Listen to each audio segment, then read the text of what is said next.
Bismillahirrahmanirrahim. Assalamualaikum warahmatullahi wabarakatuh. Salam satu jiwa. Rahayu, rahayu, rahayu. Malam ini aku jadi tergerak hati untuk memberikan pencerahan tentang ciri-ciri Imam Mahdi yang disebutkan di hadis ya. Karena aku melihat ciri-ciri Imam Mahdi itu.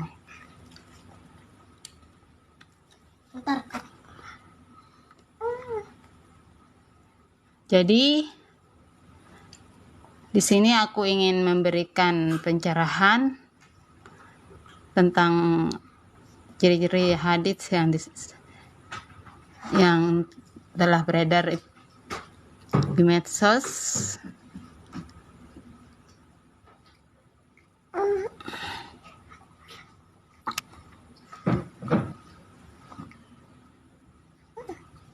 Belum ada yang hadir ya di liveku. Ya udah, ditunggu. Apa nih?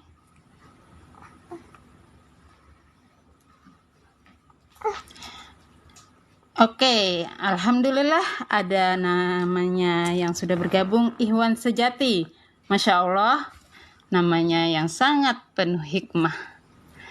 Terima kasih untuk hadirnya. Ya, malam ini aku jadi sangat semangat untuk memberikan pencerahan tentang ciri-ciri Imam Mahdi yang disebutkan di hadis Rasulullah SAW. Berhubung aku melihat di medsos banyak sekali yang menelan mentah makna hadis itu. Kalau coba pikir, kalau hadis itu ditelan mentah maknanya sesuai dengan apa yang disebutkan Rasulullah SAW, ciri-cirinya, berarti alangkah murah sekali kebenaran itu ya. Alangkah murah sekali surga itu ya. Coba dipikir. Sehingga banyak sekali yang menelan mentah makna hadis itu. Gak mungkin Allah dan Rasulnya akan memberikan dengan gamblang ciri-ciri yang dengan mudah tanpa harus mendalami makna yang sedalam-dalamnya hakikat dari ciri-ciri yang disebutkan itu. Selamat untuk yang baru bergabung, guys, Ari Lasso. Baiklah, untuk ciri yang disebutkan dalam hadis di sini ada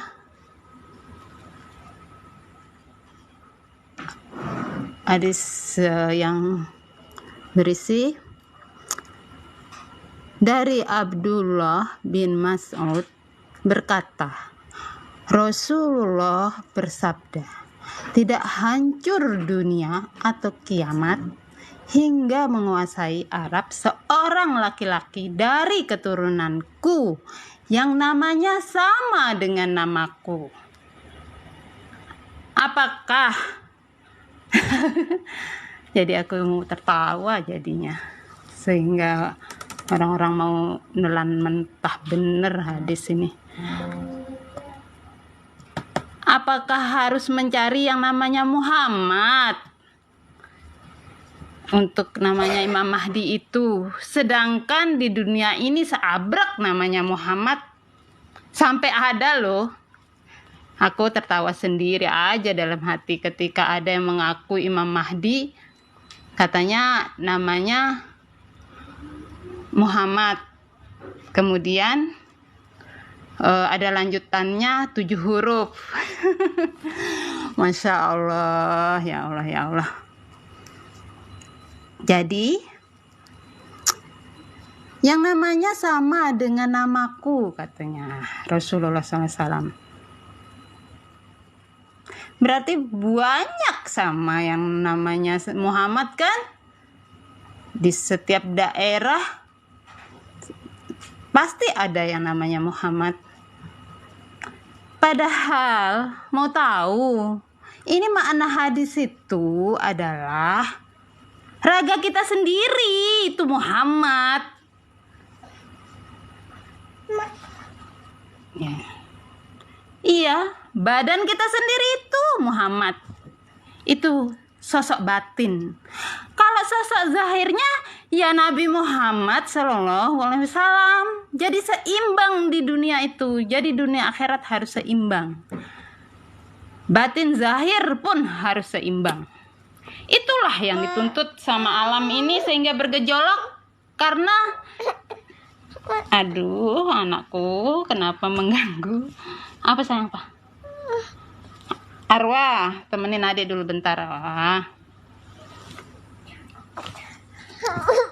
Iya. Nih. Mam. Maaf nih ada iklan sponsor. Ayo kok.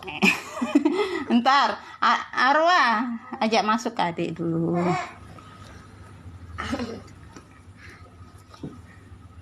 Iya. Itu. Jadi nama yang disebut Muhammad itu ya raga kita sendiri, raga semua manusia ini, badan semua manusia ini, jasad semua manusia ini, itu Muhammad. Itu secara batin ya. Kalau secara zahir atau secara lahir atau sosok yang ada di luar diri kita ya Nabi Muhammad SAW sendiri. Nabi Muhammad SAW itu hanya simbol untuk bisa kita mengetahui bahwa ada Muhammad batin, yaitu raga kita sendiri, begitu. Dan sudah jelas sekali kalau kita perhatikan di raga kita itu. Kepala kita mim, terus badan kita mim, ha, mim, dal, itu udah jelas sekali kan. Sering kita perhatikan di medsos yang di share itu kan, mim, ha, mim, dal, seperti itu. Jadi untuk ciri Imam Mahdi yang namanya Muhammad ya salah satu manusia di dunia ini, dan tidak harus namanya Muhammad, begitu. Otomatis Allah dan Rasulnya sangat merahasiakan siapa yang sebenarnya Imam Mahdi itu. Kalau kalian peka sebenarnya udah jelas sekali Allah sudah buka terang-terangan pada fenomena alam atau petunjuk-petunjuk yang sudah di-share, terutama yang di-share sama aku sendiri, karena benar-benar apa yang di-share itu bukan dari apa-apa, tapi semuanya itu berdasarkan petunjuk, berdasarkan ilham, bukan karangan aku sendiri. Kalau bukan petunjuk dari Allah, kalau bukan perintah dari Allah, ngapain capek-capek mau ngeser-ngeser. Ini karena ada petunjuk dan tugas dari Allah, aku melakukan apa yang Allah perintahkan. Aku dengar, aku taati. Seperti itu. Sebenarnya kalau benar-benar kalian peka dan benar-benar Allah berikan petunjuk itu, sudah jelas dan nyata siapa sih Imam Mahdi itu. Inisialnya sudah ada lagi di langit yang biru. Inisialnya itu huruf S. Banyak petunjuk tentang huruf S. Banyak orang-orang, bukan aku saja yang pernah foto huruf S itu. Ada juga dari Jawa melihat huruf S di langit, fenomena langit. Selain aku sendiri yang mengabadikan di langit ketika melihat huruf S itu, aku juga pernah bermimpi loh bahwa huruf S yang ada di bentuk awan. Jadi dalam mimpi itu, ketika itu ada perkumpulan anak kuliah lagi melakukan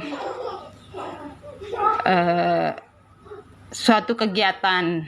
Aku bersama keluarga nontonlah apa yang dilakukan anak kuliah itu. Tiba-tiba dari ujung timur aku melihat, loh, kok ada awan di atas tanah awan itu. Itu mimpiku. Di atas tanah awan itu. Kemudian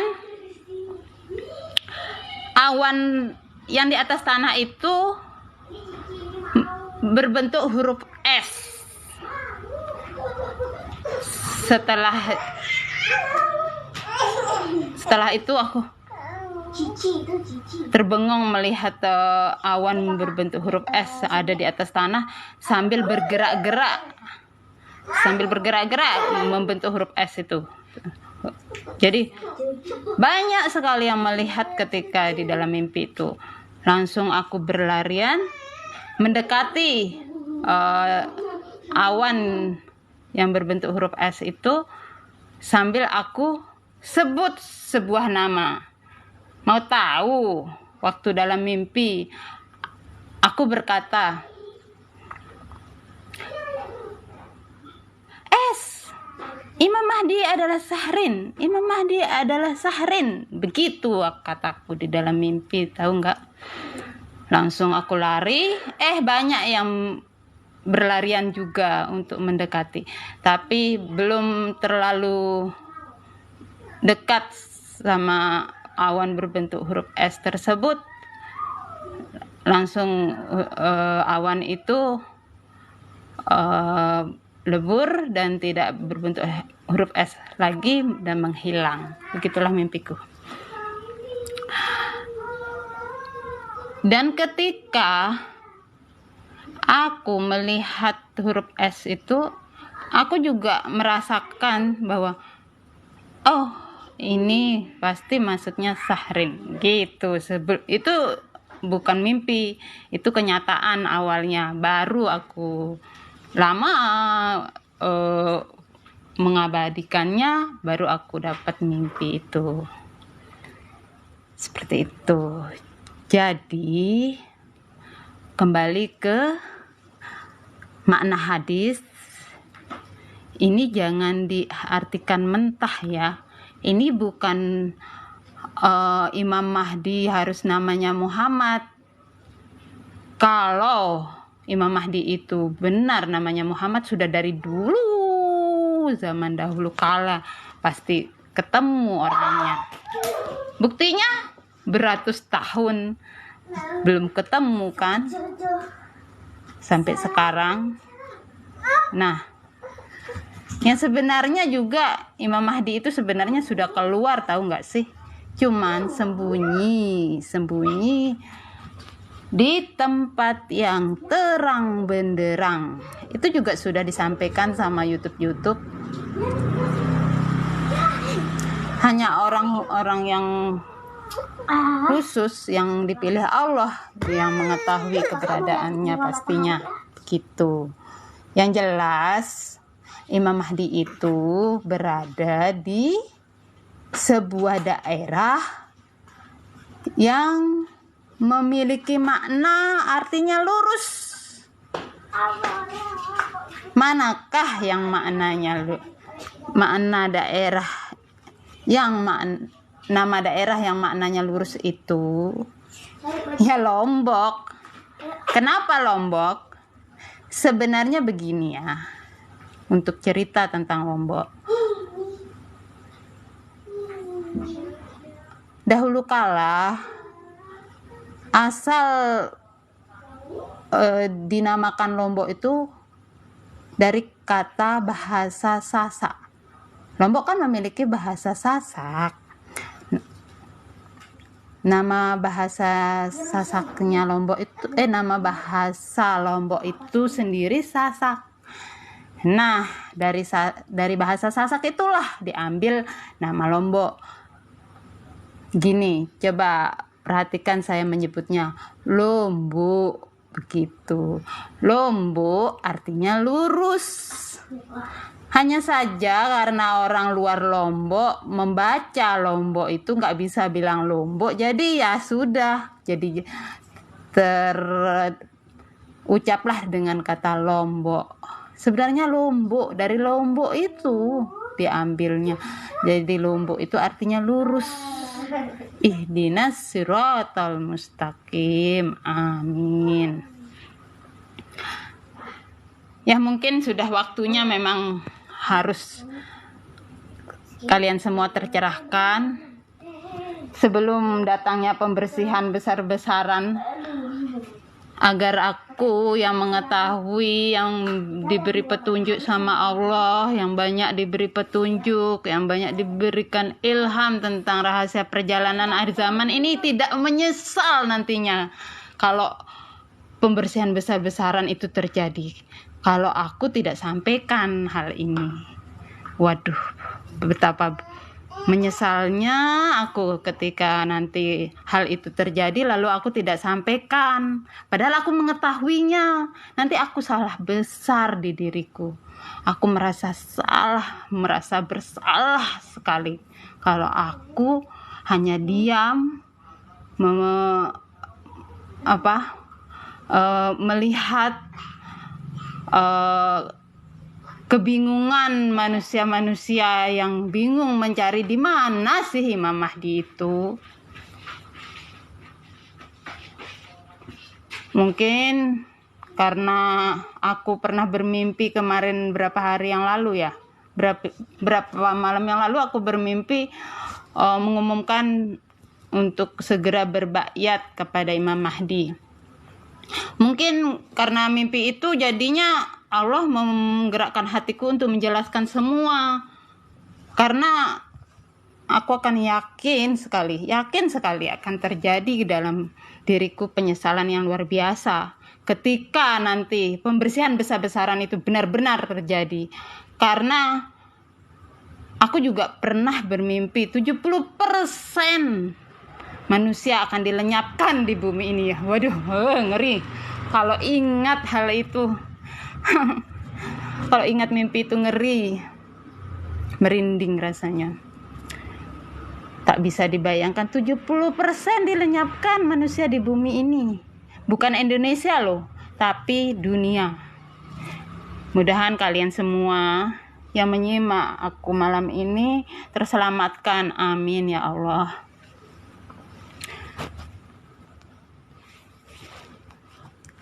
Oke, kita lanjut ya. Dalam hadis Rasulullah menjelaskan bahwa kehadiran seorang laki-laki dari keturunanku tersebut ditandai salah satunya dengan periode waktu. Dalam hadis di bawah ini Nabi Muhammad SAW menjelaskan bahwa Imam Mahdi akan hadir setelah periode-periode kediktatoran yang dipenuhi kesewenang-wenangan. Ya sekarang ini periode kediktator ya. Kalau masalah keturunan ini masih Allah rahasiakan. Apakah aku sebagai keturunan Nabi Muhammad benar-benar, atau yang dimaksud keturunan ini adalah orang yang sudah tembus pengenalan dirinya ke Allah, orang yang sudah tembus pengenalan dirinya ke Rasulullah, orang yang sudah tembus pengenalan dirinya ke Nabi Muhammad ke Muhammad maksudnya. Jadi keturunan ini masih ini keturunan secara zahir ya. Aku belum diberikan petunjuk, jujur aku belum diberikan petunjuk. Namun aku pernah bermimpi Aku pernah tidur di pangkuan Nabi Muhammad SAW. Nikmat rasanya, seperti bagaikan seorang anak tidur di pangkuan ayahnya. Itu yang aku rasakan. Aku juga pernah bermimpi bersama duduk dengan Bunda Siti Aisyah. Ketika itu Bunda Siti Aisyah dari ujung rambut sampai kaki itu memakai hitam semua. Aku juga pernah bermimpi diajarkan sesuatu, diberitahukan sesuatu sama Nabi Muhammad SAW. Sebenarnya banyak mimpiku. Mimpiku sekitar kira-kira ada 8 kalian. 9 kali terakhir mimpinya ada diperlihatkan peninggalan Rasulullah SAW dikumpulkan jadi satu. Itu mimpi yang terakhir kemarin. Jadi udah 9 kali aku mimpi tentang Nabi Muhammad SAW. Jadi untuk keturunan ini masih dirahasiakan untuk keturunan zahir. Tapi keturunan batin yaitu artinya orang yang sudah tembus pengenalan diri ke Allah. Orang yang sudah tembus pengenalan diri ke Rasulullah. Orang yang sudah tembus pengenalan diri ke Muhammad gitu.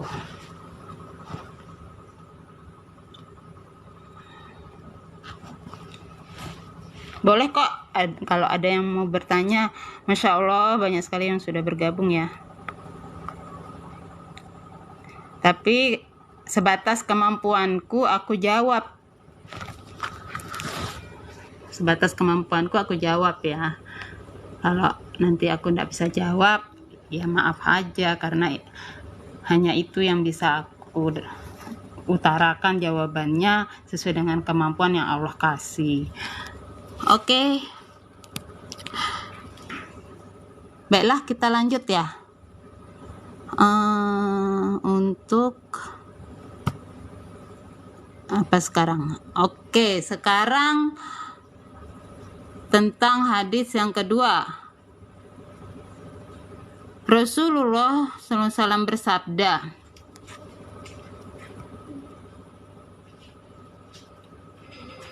Al-Mahdi itu dari keturunanku, dahinya lebar, hidungnya mancung, ia memenuhi bumi dengan kejujuran dan keadilan, sebagaimana sebelumnya bumi dipenuhi dengan kezaliman dan kelaliman.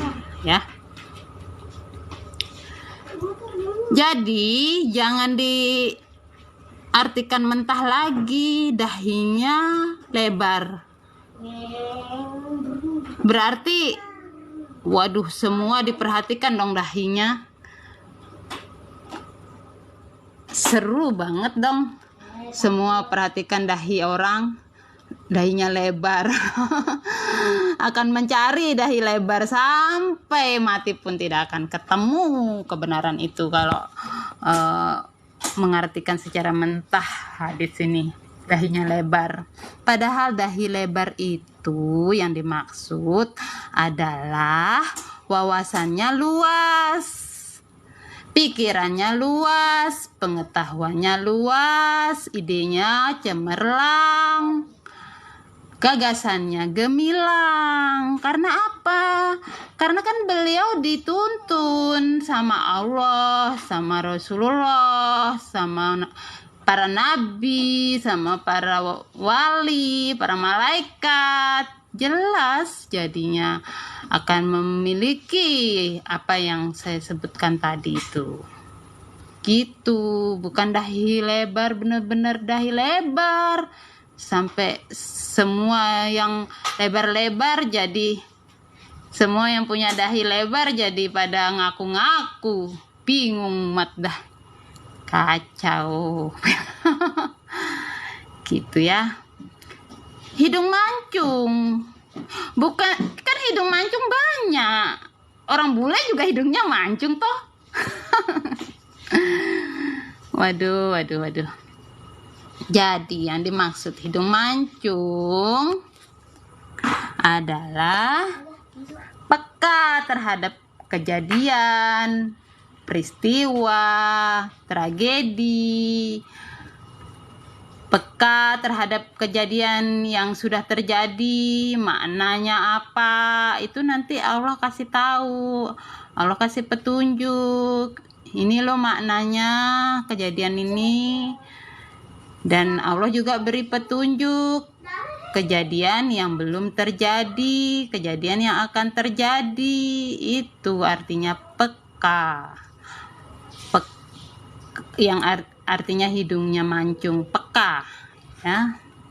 Peka terhadap kehidupan ini, kejadian kehidupan ini. Peka terhadap segala sesuatu intinya. Gitu. Sebentar, aku mau lihat ada yang komen-komen enggak, ada yang bertanya enggak? Ada yang bertanya. Kalau enggak ada yang bertanya berarti sudah jelas semua ya. Ya semoga deh, dan semoga Allah memberikan hidayah kepada yang bergabung.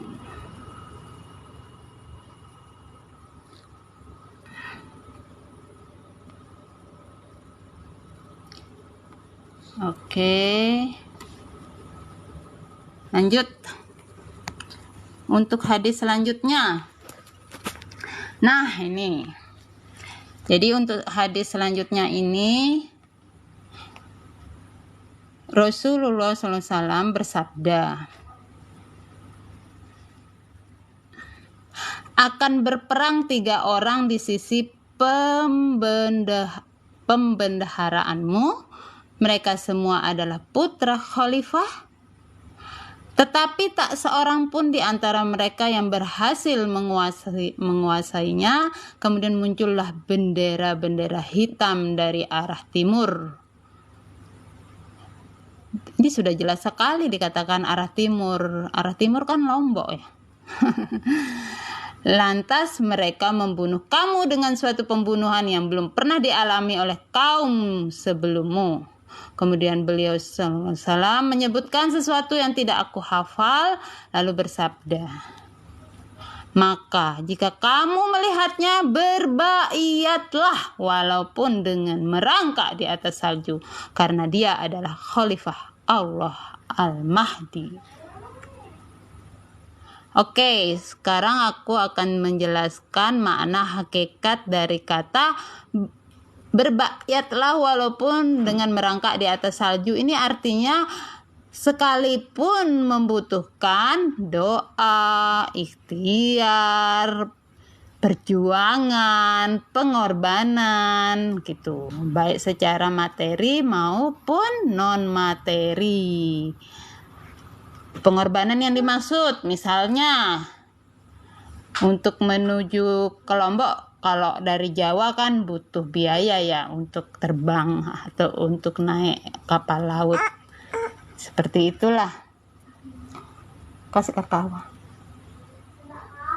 Oh ya sudah, kasih adik. Oh, taruh. Ya, seperti itu maksudnya ini. Jadi bukan merangkak-rangkak di atas salju. Beneran ya? Aneh dong.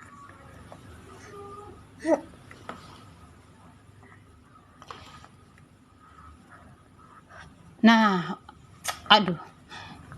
untuk yang ini, lantas mereka membunuh kamu dengan suatu pembunuhan yang belum pernah dialami oleh kaum sebelummu. Pernahkah? Atau adakah yang mendengar di sini tentang Wangsit Siliwangi yang mengatakan lidahnya bagaikan api? Nah, itu.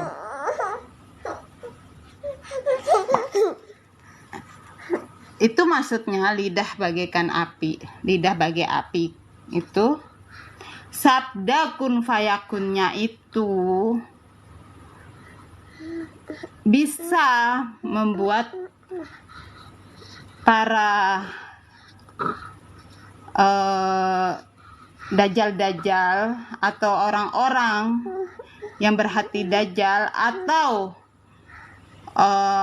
orang-orang yang dihasut Dajjal atau orang-orang yang tipis imannya, lemah imannya, dan kena pengaruh Dajjal untuk membuli, untuk tidak percaya dengan kebenaran, atau untuk membuat angkara murka di bumi ini, itu akan kena sabdanya. Dan itu sudah berjalan sebenarnya.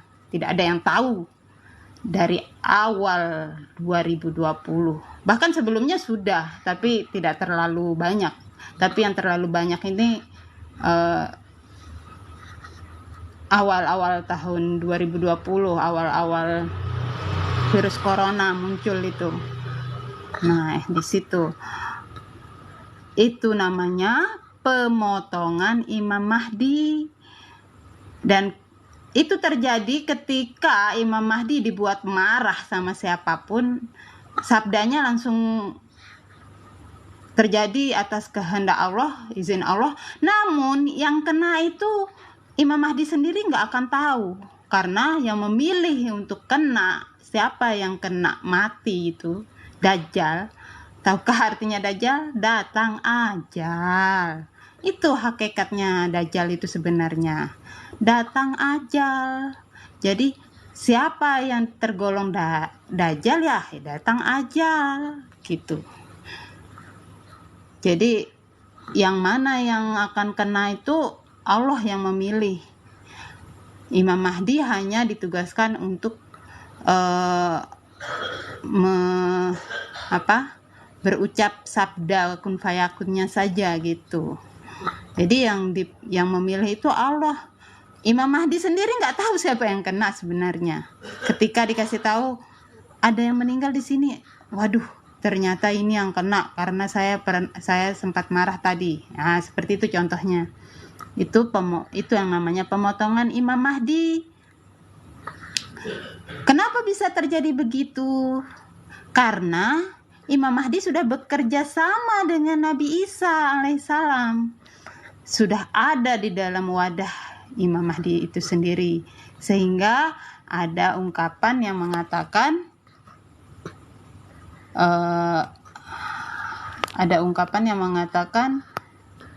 Dajjal Dajjal dibunuh oleh Nabi Isa, kan? Itulah artinya sebenarnya. Tapi melalui wadah Imam Mahdi, seperti itu. Sehingga di sini dikatakan jelas sekali. Lantas mereka membunuh kamu dengan suatu pembunuhan yang belum pernah. Nah, yang belum pernah dialami oleh kaum sebelummu. Sudah jelas sekali Rasulullah mengatakan. Jadi itu maksudnya dengan sabda itu. Karena di zaman Rasulullah dulu kan dengan senjata mungkin ya. Makanya dikatakan pembunuhan yang belum pernah dialami gitu. Jadi dengan sabda kun fayakun atau dengan jarak jauh beliau melakukannya. Jadi tenang semua, sebenarnya alam ini sudah berjalan untuk melakukan pembersihan itu. Malah kabarnya lagi sebentar baru pembersihan besar-besaran akan berlaku. Ada 1 bulan yang lalu Bunda Roro Kidul pernah menyampaikan sama aku bahwa akan sebentar lagi akan terjadi yang namanya goro-goro. Apa itu goro-goro? Ya datangnya gunung meletus lah, tsunami lah, misalnya ya. Intinya seperti itu, yang perang saudara lah, pokoknya akan kacau. Baru setelah bersih semua, baik zahir maupun kotoran batin, barulah Imam Mahdi, Ratu Adil, Satria Piningit, 3 sosok itu akan muncul bersamaan seperti itu.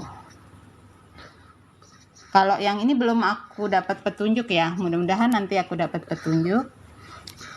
Akan berperang 3 orang. Nah, Itu belum dapat petunjuk. Mudah-mudahan nanti ada petunjuk dari Allah untukku. Siapa yang dimaksud 3 orang? Kalau menurutku sih masih pemikiran aja, yaitu Imam Mahdi, Ratu Adil, Satria Piningit, itu kayaknya. Kan itu yang jadi perbincangan di mana-mana, yang 3 itu. Imam Mahdi, Ratu Adil, Satria Piningit. Itu 3 sosok, bukan ada.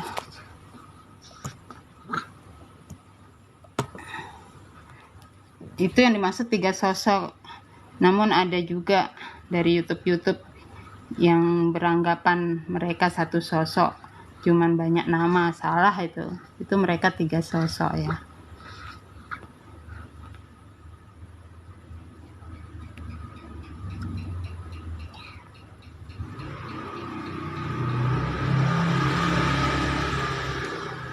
Oke, makasih untuk semua yang sudah bergabung. Apa saya? Ya. Apalagi ya yang harus aku jelaskan? Mungkin itu saja ya. Cukup sekian liveku malam ini. Ntar kalau ada yang mau ditanyakan bisalah japri-japri ya. Oke, makasih. Assalamualaikum warahmatullahi wabarakatuh. Salam satu jiwa. Rahayu, rahayu, rahayu.